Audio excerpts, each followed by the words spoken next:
देख रहे हैं के न्यूज़ HD। मैं हूं केजल खान। चलते हैं आज की अहम खबरों की तरफ। रुक करेंगे रेनाला खुर्द का, जहां से रिपोर्ट कर रहे हैं हमारे नुमाइंदे सज्जाद खालिक लखवी। हमारे तमाम असातिज़ा इंतहाई तजर्बाकार हैं, जो जदीद टेक्नोलॉजी के साथ बैनुल अक़वामी मेयार की जदीद तालीम से इन बच्चों को हुनरमंद बनाने में अपना कलीदी किरदार अदा कर रहे हैं।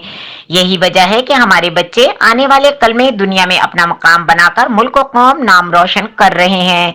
इस वक्त भी हमारे इदारे से फारिग तहसील हजारों तादाद में तलबा और तालबात अपनी महारत और तजर्बे के बाइस इस वक्त भी दुनिया में अपना मुकाम पैदा करने में मसरूफ हैं। अल्हम्दुलिल्लाह रब्बुल आलमीन। इस वक्त भी हमारे पास 3000 से ज्यादा तलबा और तालबात ग्रेजुएट और अंडर ग्रेजुएट प्रोग्राम्स में तालीम हासिल कर रहे हैं। इस कैंपस के क़याम से अब तक हजारों तलबा और तालबात तालीम मुकम्मल करके मुख्तलिफ शोबा जिंदगी में अपनी खिदमात दे रहे हैं। इन ख्यालात का इजहार director cosmetics university doctor Nazir Ahmad Zafar ने मीडिया के नुमाइंदों से गुफ्तगू करते हुए बताया।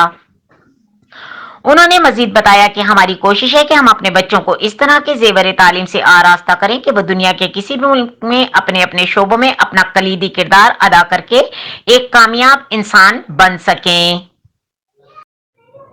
मजीद खबरों और अपडेट के लिए हमारे साथ रहिएगा। तब तक के लिए अपना ख्याल रखिएगा। अल्लाह हाफिज।